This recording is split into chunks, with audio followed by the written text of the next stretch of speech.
Welcome to Savitha ನಿಸ್ YouTube channel. ನಾನು ನಿಮ್ಮ ಸವಿತಾ. ಇವತ್ತಿನ ದಿನ ನಾನು ಒಂದು ಸಾಂಬಾರ್ ರೆಸಿಪಿನ ತೋರಿಸೋಣ ಅಂತ ಇದ್ದೀನಿ. ಅದು ಯಾವ ಥರ ಸಾರಪ್ಪ ಅಂದರೆ ತಂಪಿನ ಸಾರು ಅಥವಾ ತಂಬುಳಿ ಅಂತಲೂ ಕರೀತಾರೆ. ಅದನ್ನು ಹುಣಸೆ ಹುಳಿ ಅಂತಲೂ ಕರೀತಾರೆ.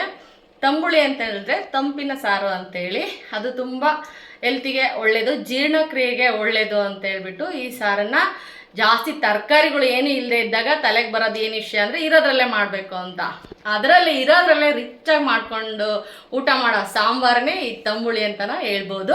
ಬನ್ನಿ ಇವಾಗ ನಾನು ಆ ತಂಬುಳಿಗೆ ಏನೆಲ್ಲ ಇಂಗ್ರೀಡಿಯೆಂಟ್ಸ್ ತೊಗೊಂಡಿದ್ದೀನಿ ಅಂತೇಳಿ ನೋಡ್ಕೊಂಡು ಬರೋಣ. ಬನ್ನಿ ಇವಾಗ ನಾನು ಏನು ಇಂಗ್ರೀಡಿಯೆಂಟ್ಸ್ ತೊಗೊಂಡಿದ್ದೀನಿ, ಹುಣಸೆ ಹುಳಿ ಅಥವಾ ತಂಬುಳಿ ಅಂತಲೂ ಕರೀತಾರೆ ಈ ಸಾಂಬಾರನ್ನ. ಆ ಸಾಂಬಾರಿಗೆ ಏನೇನು ಐಟಮ್ ಬೇಕು ಅಥವಾ ಏನೇನು ಇಂಗ್ರೀಡಿಯೆಂಟ್ಸ್ ಬೇಕು ಅಂತೇಳಿ ನಿಮಗೆ ಹೇಳ್ತಾ ಹೋಗ್ತೀನಿ ನಾನು. ಇವಾಗ ನಾವು ಹುಣಸೆ ಹುಳಿ ಸಾಂಬಾರಿಗೆ ಮೊದಲಿಗೆ ತಗೋಬೇಕಾಗಿರೋದು ನಾವು ಕಡಲೆಕಾಳು ಒಂದು ಬೌಲಷ್ಟು. ನಾನಿಲ್ಲಿ ಏನೆಲ್ಲ ಕ್ವಾಂಟಿಟಿ ತೊಗೊಂಡಿದ್ದೀನೋ ಅಷ್ಟಕ್ಕೆ ನಾನು ಒಂದು ಬೌಲಷ್ಟು ಕಡಲೆಕಾಳನ್ನು ತೊಗೊಂಡಿದ್ದೀನಿ. ಹಾಗೆ ಒಂದು 3-4 ಟೇಬಲ್ ಸ್ಪೂನು ಉರಿಗಡಲೆ ತೊಗೊಂಡಿದ್ದೀನಿ. ಒಂದು 3 ಟೇಬಲ್ ಸ್ಪೂನು ಶೇಂಗಾ ತೊಗೊಂಡಿದ್ದೀನಿ. ಒಂದು 10 ಬ್ಯಾಡಗಿ ಮೆಣಸಿನ್ಕಾಯಿ ತೊಗೊಂಡಿದ್ದೀನಿ. ಒಂದು 10 ಗುಂಟೂರು ಮೆಣಸಿನ್ಕಾಯಿ ಕೂಡ ತೊಗೊಂಡಿದ್ದೀನಿ. ಹಾಗೆ ಒಂದು ಬೌಲಷ್ಟು ಹಣ್ಣು ಕೊಬ್ಬರಿ ಅಥವಾ ಹಸಿ ಕೊಬ್ಬರಿನೇ ಪಕ್ವವಾಗಿ ಮಾಗಿರುತ್ತಲ್ಲ ಕಾಯಿ, ಆ ಥರ ಹಣ್ಣುಗಾಯಿಂದ ಒಂದು ಬಟ್ಲು ಕಾಯಿ ತುರಿ ತೊಗೊಂಡಿದ್ದೀನಿ. ಕೊಬ್ಬರಿ ತೊಗೊಂಡ್ರೆ ತುಂಬ ಒಳ್ಳೆಯದು. ನನಗೆ ತುಂಬ ಕಾಯಿ ಇರೋದ್ರಿಂದ ನಾನು ಹಣ್ಣುಗಾಯನ್ನೇ ತೊಗೊಂಡಿದ್ದೀನಿ. ಹಾಗೆ ಒಂದು ನಿಂಬೆಹಣ್ಣು ಗಾತ್ರದ ಹುಣಸೆ ಹಣ್ಣನ್ನು ನಾನು ತೊಗೊಂಡಿದ್ದೀನಿ. ಇಲ್ಲಿ ಒಂದು 4-5 ಗಡ್ಡೆ ಬೆಳ್ಳುಳ್ಳಿ ತೊಗೊಂಡಿದ್ದೀನಿ. ಒಂದು 2 ಸ್ಪೂನು ಉಪ್ಪು ತೊಗೊಂಡಿದ್ದೀನಿ. ಒಂದು 3 ಟೇಬಲ್ ಸ್ಪೂನು ಗುರೆಳ್ ಪುಡಿ ಅಥವಾ ಕುರೆಶೆಣ್ ಪುಡಿ ಅಂತ ಹೇಳ್ತಾರೆ ಇದನ್ನು. ಅದನ್ನು ಕೂಡ ನಾನು ಆಲ್ರೆಡಿ ಪುಡಿ ಮಾಡಿರೋದನ್ನೇ ಇಟ್ಕೊಂಡಿದ್ದೀನಿ ನಾನು. ಹಾಗೆಯೇ ಜೀರಿಗೆ ತೊಗೊತೀನಿ ಒಗ್ಗರಣೆಗೆ ಜೀರಿಗೆ, ಸಾಸಿವೆ, ಅರಿಶಿನ ಪುಡಿನೂ ಕೂಡ ನಾನು ಯೂಸ್ ಮಾಡ್ತಾಯಿದ್ದೀನಿ. ಹಾಗೆಯೇ ಇದು ರುಚಿಗೆ ಬೆಲ್ಲ ತೊಗೊಂಡಿದ್ದೀನಿ. 1 ಟೇಬಲ್ ಸ್ಪೂನು ಅಥವಾ 1.5 ಟೇಬಲ್ ಸ್ಪೂನು. ಇದು ಸಿಹಿ ಹುಳಿ ಆಗಿರ್ಬೇಕು ಸಾಂಬಾರು. ತುಂಬ ಹೆಲ್ತಿ ರೆಸಿಪಿ ಇದು.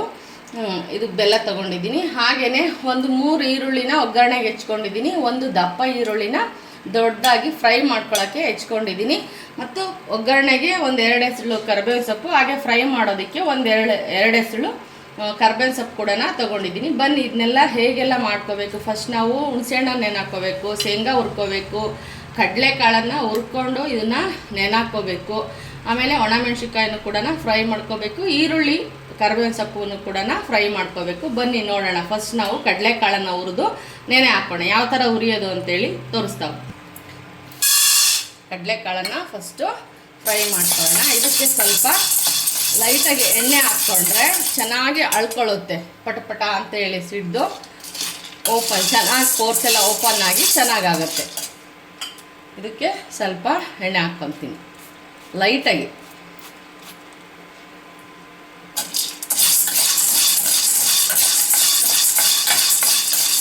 ನೋಡಿ, ಹುಣಸೆ ಹಣ್ಣನ್ನು ಕೂಡ ನೀಟಾಗಿ ತೊಳ್ಕೊಂಡು ನೆನೆ ಇಟ್ಕೊಂಡಿದ್ದೀನಿ. ಇದಕ್ಕೊಂದು ಟೀ ಲೋಟದಷ್ಟು ನೀರು ಹಾಕಿ ನೆನೆಯೋದಕ್ಕೆ ಇಡ್ತೀನಿ. ಬನ್ನಿ ಇವಾಗ ಈ ಥರ ನೋಡಿ, ಈ ಥರ ಫೋರ್ಸ್ ಎಲ್ಲ ಓಪನ್ ಆಗಬೇಕು ಕಾಳಿಂದು. ಆ ಥರನ ಫ್ರೈ ಮಾಡಿಕೊಂಡು ಇದನ್ನು ನಾವು ಒಂದು ಬೌಲಿಗೆ ತೆಗೆದು ಸ್ವಲ್ಪ ನೀರು ಹಾಕಿ ಬೇರೆ ಎಲ್ಲನೂ ಕೂಡ ಇಂಗ್ರೀಡಿಯೆಂಟ್ಸ್ ಏನು ಹುರ್ಕೋಬೇಕೋ ಅದನ್ನು ಫ್ರೈ ಮಾಡ್ಕೊಳ್ಳೋಣ. ಬನ್ನಿ ಇದಕ್ಕೆ ಬೌಲಿಗೆ ಹಾಕ್ಬಿಟ್ಟಿದ್ದೀನಿ. ಇವಾಗ ಇದಕ್ಕೊಂದು ಸ್ವಲ್ಪ ನೀರನ್ನು ಹಾಕೋಣ. ಇದು ಸ್ವಲ್ಪ ನೆನ್ಕೊಳ್ಳಿ. ಇದೆಲ್ಲ ಮಾಡ್ಕೊಳ್ಳೋ ಅಷ್ಟೊತ್ತಿಗೆ ಆವಾಗ ಒಗ್ಗರಣೆಗೆ ಹಾಕಬೇಕಿದು. ಇವಾಗ ಬನ್ನಿ ಈರುಳ್ಳಿನ ಹುರ್ಕೊಳ್ಳೋಣ.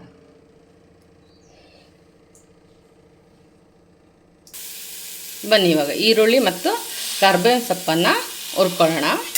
ಡೀಪಾಗಿ ಫ್ರೈ ಮಾಡ್ಕೋಬೇಕು. ಹಸಿ ವಾಸನೆ ಎಲ್ಲ ಹೋಗಬೇಕು, ಆ ಥರನ ಹುರ್ಕೋಬೇಕು. ಇದಕ್ಕೆ ಸ್ವಲ್ಪ ಆಯಿಲ್ ಹಾಕ್ಕೊಳ್ಳೋಣ.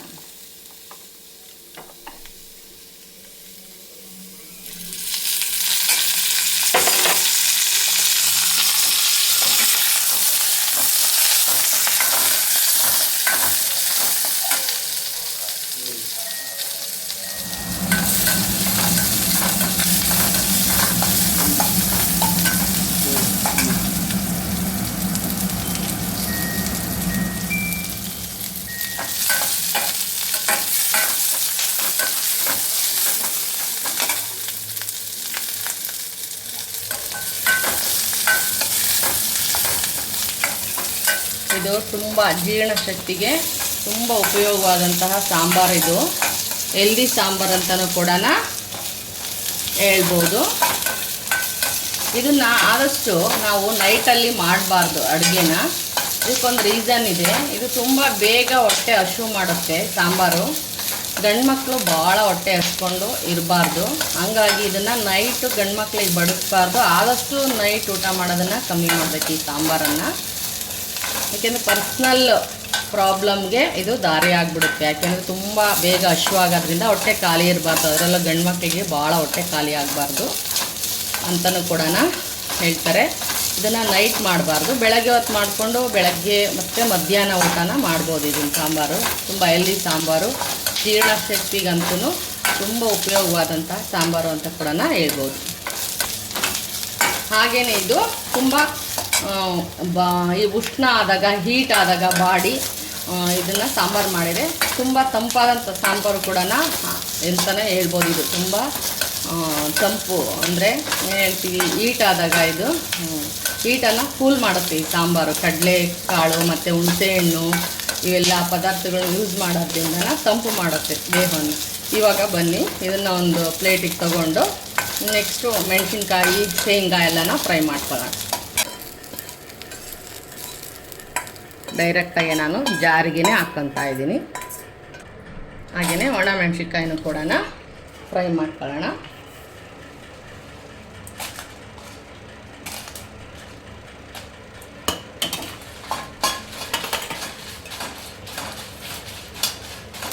ಇದನ್ನು ಸಣ್ಣ ಉರಿಯಲ್ಲೇ ಮಾಡ್ಕೋಬೇಕು, ಬೇಗ ಸೀದ್ಬಿಡುತ್ತೆ. ಸ್ವಲ್ಪ ಆಯಿಲ್ ಹಾಕೋಣ.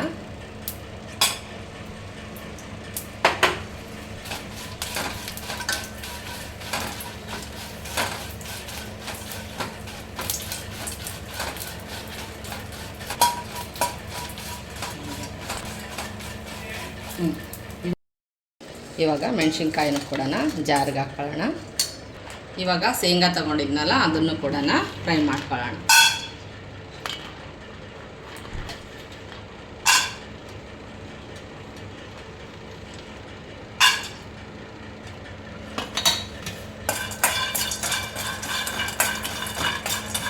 ಇದು ರುಚಿ ಕೊಡುತ್ತೆ ಮತ್ತು ಸಾಂಬಾರು ತಿಕ್ನೆಸ್ ಆಗೋಕ್ಕೆ ಸಹಾಯ ಮಾಡುತ್ತೆ. ಕಡಲೆ ಮತ್ತು ಶೇಂಗಾ, ಕುರೆಸೆಣ್ಣೆ ಪುಡಿ, ಕಾಯಿ ಇದೆಲ್ಲ ಸಾರನ್ನು ಒದಗಿಸುತ್ತೆ ಮತ್ತು ದಪ್ಪ ಮಾಡುತ್ತೆ, ಅಂದರೆ ತಿಕ್ನೆಸ್ ಮಾಡುತ್ತೆ ಸಾಂಬಾರನ್ನು. ಆ ದೃಷ್ಟಿಯಿಂದನೂ ಹಾಕ್ತಾರೆ. ರುಚಿಗೂ ತುಂಬಾ ಚೆನ್ನಾಗಿರುತ್ತೆ. ಇವಾಗ ಇದನ್ನು ಕೂಡ ನಾವು ಮಿಕ್ಸಿ ಜಾರ್ಗೆ ಹಾಕ್ಕೊಳ್ಳೋಣ. ಶೇಂಗಾನು ಕೂಡ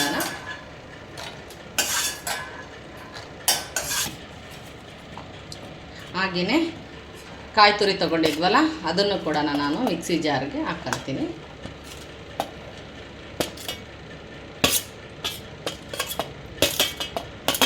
ಕಡಲೆ ತೊಗೊಂಡಿದ್ನಲ್ಲ ಅದನ್ನು ಸೇರಿಸ್ತಾ ಇದ್ದೀನಿ.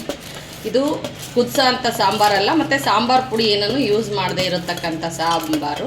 ಫಸ್ಟೇ ನಾವು ಎಲ್ಲನೂ ಫ್ರೈ ಮಾಡಿಕೊಂಡು ಡೀಪಾಗಿ ಮಾಡೋದ್ರಿಂದ ಇದನ್ನು ಸಾರನ್ನು ಕುದಿಸೋಲ್ಲ. ಬೆಳಗ್ಗೆ ಮಾಡಿದರೆ ಮಧ್ಯಾಹ್ನದ ತನಕ 2-3 ಗಂಟೆ ತನಕನೂ ಊಟ ಮಾಡ್ಬೋದು, ಚೆನ್ನಾಗೇ ಇರುತ್ತೆ. ಹಾಗೆಯೇ ಏನು 3 ಟೇಬಲ್ ಸ್ಪೂನು ಗುರೆಳ್ ಪುಡಿ ಅಥವಾ ಕುರೆಸೆಣ್ಣೆ ಪುಡಿ ತೊಗೊಂಡಿದ್ದನ್ನ ಅದನ್ನೂ ಹಾಕ್ಕೊತಾ ಇದ್ದೀನಿ. ಹಾಗೆ ರುಚಿಗೆ ತಕ್ಕಷ್ಟು ಉಪ್ಪು ತೊಗೊಂಡಿದ್ದೆ ಅದನ್ನು ಸೇರಿಸ್ತಾ ಇದ್ದೀನಿ. ಹಾಗೆ ಬೆಲ್ಲ ತೊಗೊಂಡಿದ್ನಲ್ಲ ಅದನ್ನು ಕೂಡ ಇದಕ್ಕೆ ಸೇರಿಸ್ತಾ ಇದ್ದೀನಿ.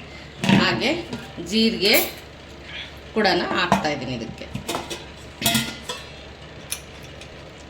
ನೋಡಿರಿ, ಒಂದು ಅರ್ಧ ಟೇಬಲ್ ಸ್ಪೂನು ರುಬ್ಬೋದಕ್ಕೆ ಹಾಕೋದು, ಒಂದು ಅರ್ಧ ಟೇಬಲ್ ಸ್ಪೂನ್ ಒಗ್ಗರಣೆಗೆ ಹಾಕೊಳ್ಳೋಣಂತೆ.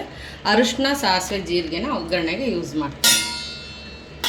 ಇವಾಗ ಬನ್ನಿ ಬೆಳ್ಳುಳ್ಳಿ ತೊಗೊಂಡಿದ್ನಲ್ಲ 4-5 ಸಣ್ಣ ನಾಟಿ ಬೆಳ್ಳುಳ್ಳಿ ಇದು. ಹಂಗಾಗಿ ಫುಲ್ ಸಿಪ್ಪೆಯನ್ನು ತೆಗಿಬೇಕಂತಿಲ್ಲ, ಮಿಕ್ಸಿ ಒಳಗೆ ನುಣ್ಣಗಾಗುತ್ತೆ. ಬೆಳ್ಳುಳ್ಳಿನೂ ಕೂಡ ಸೇರಿಸ್ತಾ ಇದ್ದೀನಿ. ಇದನ್ನೆಲ್ಲ ಸೇರಿಸ್ಬಿಟ್ಟು ನಾನು ನುಣ್ಣಗೆ ಪೇಸ್ಟ್ ಮಾಡ್ಕೊತೀನಿ. ಇದನ್ನು ನೀರು ಹಾಕಿ ನೋಡಿಕೊಂಡು ನುಣ್ಣಗೆ ಪೇಸ್ಟ್ ಮಾಡ್ಕೋಬೇಕು. ಬನ್ನಿ ಇವಾಗ ಪೇಸ್ಟ್ ಮಾಡ್ಕೊಳ್ಳೋಣ. ನೋಡಿ, ಈ ಥರ ಪೇಸ್ಟ್ ಮಾಡ್ಕೋಬೇಕು. ಹಿಂಗೆ ನಯಸ್ಸಾಗಿರಬೇಕು. ಈ ಥರನ ಮಾಡ್ಕೋಬೇಕು. ಈ ಥರ ನಯಸ್ಸಾಗಿ ಮಾಡ್ಕೋಬೇಕು. ಇದಕ್ಕೆ ಹುಣಸೆ ಹಣ್ಣು ತೊಗೊಂಡಿದ್ನಲ್ಲ ಅದನ್ನೆಲ್ಲ ಇತ್ತುಕೊಂಡು ರಸನ ಇದಕ್ಕೆ ಹಾಕ್ಕೊಳ್ಳೋಣ. ಆಮೇಲೆ ಒಗ್ಗರಣೆ ಹಾಕಿದಾಗ ನಾನು ಅದಕ್ಕೆ ಡೈರೆಕ್ಟಾಗಿ ಹಾಕ್ತೀನಿ ಇದನ್ನು ಜಾರ್ನಿಂದ. ಇವಾಗ ಹುಣಸೆ ಹಣ್ಣು ತೊಗೊಂಡಿದ್ನಲ್ಲ ಅದನ್ನು ಸ್ಮ್ಯಾಶ್ ಮಾಡಿಕೊಂಡು ರಸ ತೊಗೊಳ್ತೀನಿ.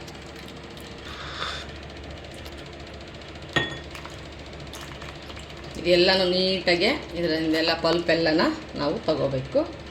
ಅಷ್ಟೂ ಇದಕ್ಕೆ ಹಿಂಡಿ ಹಾಕ್ತೀನಿ. ಹುಣಸೆ ಹುಳಿ ಅಥವಾ ತಂಬುಳೆ ಸಾಂಬಾರಿನ ಒಗ್ಗರಣೆ ಮಾಡ್ತಾಯಿದ್ದೀನಿ. ಇವಾಗ ಎಲ್ಲ ಮಿಕ್ಸಿಗೆ ಹಾಕ್ಕೊಂಡಾಯಿತು, ಎಲ್ಲನ ಹುರ್ಕೊಂಡು ಇವಾಗ ಒಗ್ಗರಣೆ ಮಾಡ್ಕೊಳ್ಳೋಣ. ಎಣ್ಣೆ ಸ್ವಲ್ಪ ಕಾಯಲಿ.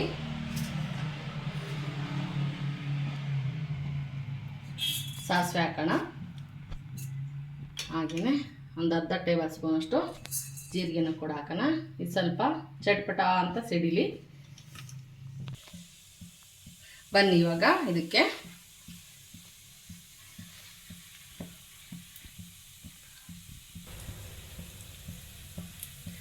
ಇವಾಗ ಚಟ್ಪಟ ಅಂತ ಸಿಡಿಯೋಕ್ಕೆ ಶುರುವಾಯಿತು. ಇವಾಗ ಕರ್ಬೇವಿನ ಸೊಪ್ಪು ಹಾಕೋಣ. ಹಾಗೆ ಈರುಳ್ಳಿ ಒಂದು 3 ಕಟ್ ಮಾಡಿ ಇಟ್ಕೊಂಡಿದ್ನಲ್ಲ ಅದನ್ನು ಕೂಡ ಸೇರಿಸ್ತಾ ಇದ್ದೀನಿ. ಸಣ್ಣ ಸಿಮ್ ಮಾಡ್ಕೋಬೇಕು ಉರಿನ. ಇದನ್ನು ಯಾವುದೇ ಕಾರಣಕ್ಕೂ ಭಾಳ ಫ್ರೈ ಮಾಡ್ಕೋಬಾರ್ದು. ಯಾಕೆ ಗೊತ್ತಾ, ಬಾಯಲ್ಲಿದು ಚೀವ್ ಮಾಡ್ತಾಯಿದ್ರೆ ಕುರುಮ್ ಸೌಂಡ್ ಬರಬೇಕು ಈರುಳ್ಳಿ. ಆವಾಗಲೇ ಈ ಸಾಂಬಾರಿಗೆ ಟೇಸ್ಟ್ ಜಾಸ್ತಿ. ಇನ್ನೂ ಬೇಕು ಅಂದರೆ ಈರುಳ್ಳಿನ ಹಾಕ್ಕೋಬೋದು. ನಾನಿಲ್ಲಿ 3 ಈರುಳ್ಳಿನ ಯೂಸ್ ಮಾಡಿದ್ದೀನಿ. ಅದಕ್ಕೆ ಸ್ವಲ್ಪ ಅರಿಶಿನ ಕೂಡ ಹಾಕ್ತಾಯಿದ್ದೀನಿ. ಹಾಗೆಯೇ ಏನು ಕಾಳನ್ನು ಹುರಿದು ನೆನೆಯಕ್ಕೆ ಇಟ್ಟಿದ್ನಲ್ಲ ಅದನ್ನೆಲ್ಲ ಜೋಡಿಸ್ಕೊಳೋ ಅಷ್ಟೊತ್ತಿಗೆ ಎಲ್ಲ ನೆನ್ಕೊಂಡಿರುತ್ತೆ, ಈ ಥರ ಆಗಿರುತ್ತೆ ಎಲ್ಲನ. ಇವಾಗ ಇದನ್ನು ಈ ಒಗ್ಗರಣೆಗೆ ಹಾಕೋಣ. ಭಾಳ ಕುದಿಸೋ ಹಂಗಿಲ್ಲ ಈರುಳ್ಳಿನ, ಹಸಿಯಾಗೇ ಇರಬೇಕು, ಹಂಗಾದರೆ ಟೇಸ್ಟಾಗಿರುತ್ತೆ. ಇವಾಗ ನಾನು ಇದನ್ನು ಆಫ್ ಮಾಡ್ಕೊತೀನಿ. ಈ ಸಾರನ್ನು ಕುದಿಸೋ ಹಂಗಿಲ್ಲ. ನೀವು ಯಾವಾಗಾದರೂ ಸಾಂಬಾರು ಮಾಡಿರಿ, ಫ್ಯಾಮಿಲಿ ಫುಲ್ ಇರ್ತೀರಲ್ಲ ಎಲ್ಲರೂ ಕೂಡ, ಅವಾಗ ತುಂಬ ಜನ ಇದ್ದಾಗ ಬೆಳಗ್ಗೆನೇ ಊಟಕ್ಕೆ ಮಾಡ್ಕೊಳ್ರಿ, ತುಂಬಾ ಚೆನ್ನಾಗಿರುತ್ತೆ. ಎಲ್ಲರೂ ಒಟ್ಟಿಗೆ ಕುತ್ಕೊಂಡು ಇದನ್ನು ರಿಚ್ ಸಾರು ಅಂತಲೂ ಕೂಡ ಹೇಳ್ಬೋದು. ಇದನ್ನು ಎಲ್ಲ ಪೌಷ್ಟಿಕಾಂಶಗಳು ಎಲ್ಲ ಇದರಲ್ಲಿ ಹೇರಳವಾಗಿದೆ. ಹಾಗಾಗಿ ತುಂಬ ರುಚಿಯಾಗಿರುತ್ತೆ ಸಾಂಬಾರು. ನಿಮಗೆ ಎಷ್ಟು ಥಿಕ್ನೆಸ್ ಬೇಕೋ ಅಷ್ಟಕ್ಕೆ ನೀವು ಹುಳಿ ಉಪ್ಪು ಖಾರನ ನೀವು ಮೇಲೆ ಹಾಕೋಬೋದು. ಹುಳಿ ಬೇಕಾದ್ರೆ ಇನ್ನೂ ಸ್ವಲ್ಪ ಹುಣಸೆಹಣ್ಣು ಹಾಕ್ಕೋಬೋದು. ಖಾರ ಬೇಕು ಅಂತಂದ್ರೂ 1-2 ಒಣಮೆಣ್ಸಿನ್ಕಾಯಿನ ಹುರ್ಕೊಂಡು ಕಿವುಚ್ಕೋಬೋದು. ಇದಕ್ಕೆ ಬೆಲ್ಲ ಹಾಕ್ಕೋಬೋದು. ಭಾಳ ಖಾರ ಆಗಿದೆ ಅಂದರೆ, ಉಪ್ಪಾಗಿದೆ ಅಂದರೆ ನೀವು ಒಂದು ಸ್ವಲ್ಪ ಬೆಲ್ಲನ ಹಾಕ್ಕೋಬೋದು, ಅಥವಾ ಸಪ್ಪೆ ಆಗಿದೆ ಸ್ವಲ್ಪ ಉಪ್ಪನ್ನು ಕೂಡ ಹಾಕ್ಕೋಬೋದು. ನಾನು ಈ ನೀರನ್ನು ಏನು ನೆನೆ ಹಾಕಿದ್ನಲ್ಲ ಆ ನೀರನ್ನು ವೇಸ್ಟ್ ಮಾಡೋದಿಲ್ಲ. ಅದನ್ನು ಎಲ್ಲ ಈ ಮಿಕ್ಸಿ ಜಾರಲ್ಲಿರೋದೆಲ್ಲನ ಮಸಾಲೆನ ನೀಟಾಗಿ ಒಂದು ಸರಿ ಎಲ್ಲ ನೀಟ್ ಮಾಡಿಕೊಂಡು ಹಾಕ್ಕೊಂಡು ನಾನು ಇದನ್ನು ಯಾವ ಥರ ಮಾಡ್ತೀನಿ ಅಥವಾ ಯಾವ ಥರ ಥಿಕ್ನೆಸ್ ಬರೋ ಅಷ್ಟು ನಾನು ನೀರು ಹಾಕ್ತೀನಿ ಅಂತೇಳಿ ನಿಮಗೆ ತೋರಿಸ್ತೀನಿ. ನಾನು ಈ ಕನ್ಸಿಸ್ಟೆನ್ಸಿ ಬರೋ ಥರ ಸಾಂಬಾರು ಮಾಡ್ಕೊಂಡಿದ್ದೀನಿ. ಅತಿ ದಪ್ಪ ಆದರೆ ಚೆನ್ನಾಗಿರಲ್ಲ, ಮದ ಅನಿಸುತ್ತೆ. ಈ ಥರ ಅದಕ್ಕೆ ಸಾಂಬಾರನ್ನು ಮಾಡ್ಕೋಬೇಕು. ಒಂದ್ಸರಿ ಟೇಸ್ಟ್ ಮಾಡಿ ನೋಡ್ರಿ ನೀವು. ಆವಾಗ ಉಪ್ಪು ಸಿಹಿ ಏನಾದರೂ ಬೇಕು ಅಂದರೆ, ಹುಳಿ ಬೇಕು ಅಂದರೆ ಸ್ವಲ್ಪ ಹಾಕ್ಕೊಳ್ರಿ. ಸಾಂಬಾರು ತುಂಬ ಚೆನ್ನಾಗಿರುತ್ತೆ. ಇದು ಮುದ್ದೆಗೆ, ಅನ್ನಕ್ಕೆ, ಎರಡಕ್ಕೂ ತುಂಬಾ ಚೆನ್ನಾಗಿರುತ್ತೆ. ತಂಪಾದ ಸಾರು ಅಂತಲೂ ಕೂಡ ಹೇಳ್ಬೋದು. ಆದಷ್ಟು ಇದನ್ನು ರಾತ್ರಿ ಹೊತ್ತು ಊಟ ಮಾಡಬೇಡ್ರಿ ಅಂತ ಹೇಳೋಕ್ಕೆ ನಾನು ಇಷ್ಟಪಡ್ತೀನಿ. ಬನ್ನಿ ಇವಾಗ ಇದು ಟೇಸ್ಟ್ ಹೇಗೆ ಬಂದಿದೆ ಅಂತೇಳಿ ಫಸ್ಟ್ ನಾನು ಮುದ್ದೆ ಮಾಡಿಕೊಂಡು ಆಮೇಲೆ ನಿಮಗೆ ಟೇಸ್ಟನ್ನು ಹೇಳ್ತೀನಿ. ಬಿಸಿ ಬಿಸಿ ಮುದ್ದೆ ಮಾಡ್ಕೊಳ್ಳೋಣ.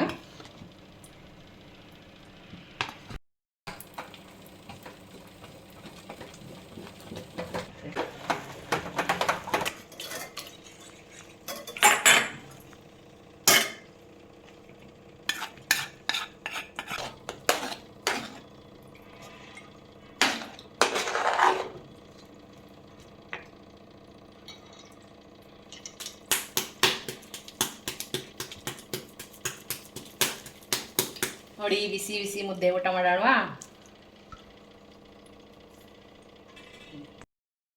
ಸ್ವಲ್ಪ ಕೊತ್ತಂಬರಿ ಸೊಪ್ಪಿದ್ರೆ ಹಾಕ್ಬೋದಾಗಿತ್ತು. ಇವತ್ತು ಸ್ವಲ್ಪ ಕೊತ್ತಂಬರಿ ಸೊಪ್ಪು ನಮ್ಮ ಮನೇಲಿ ಖಾಲಿಯಾಗಿದೆ, ಹಂಗಾಗಿ ಹಾಕಿಲ್ಲ. ಕೊತ್ತಂಬರಿ ಸೊಪ್ಪು ಇದ್ದರೆ ಹಾಕ್ಕೊಳ್ರಿ, ತುಂಬಾ ಚೆನ್ನಾಗಿರುತ್ತೆ. ಕಲರ್ಫುಲ್ಲಾಗಿ ನೋಡೋದಕ್ಕೂ ಚೆನ್ನಾಗಿರುತ್ತೆ, ಊಟ ಮಾಡೋಕ್ಕೂ ತುಂಬ ಟೇಸ್ಟಿಯಾಗಿರುತ್ತೆ. ಈ ಥರ ಈರುಳ್ಳಿ ಹಸಿಯಾಗಿದ್ದರೆ ತಿನ್ನೋದಕ್ಕೆ ತುಂಬಾ ಸೊಗಸಾಗಿರುತ್ತೆ. ಬನ್ನಿ ಇವಾಗ ಟೇಸ್ಟ್ ಮಾಡೋಣ. ಬನ್ನಿ ಇವಾಗ ಟೇಸ್ಟ್ ಹೇಗೆ ಬಂದಿದೆ ಅಂತ ನೋಡ್ಕೊಂಡು ಬರೋಣ. ತುಂಬಾ ಚೆನ್ನಾಗಿರುತ್ತೆ, ಟೇಸ್ಟಿಯಾಗಿರುತ್ತೆ. ಮಾಡ್ಕೊಂಡು ನೋಡಿ. ನಿಮಗೆ ಈ ವಿಡಿಯೋ ಇಷ್ಟ ಆದರೆ ಒಂದು ಸಬ್ಸ್ಕ್ರೈಬ್ ಮಾಡ್ಕೊಳ್ಳಿ, ಹೊಸದಾಗಿ ವಿಡಿಯೋ ನೋಡ್ತಾ ಇರೋರು. ಹಾಗೆಯೇ ಶೇರ್ ಮಾಡಿ, ಕಮೆಂಟ್ ಮಾಡಿ ಅಂತ ಹೇಳ್ತಾ ನೆಕ್ಸ್ಟ್ ವಿಡಿಯೋದಲ್ಲಿ ನಿಮ್ಮ ಜೊತೆಗೆ ಬರ್ತೀನಿ. ಬಾಯ್.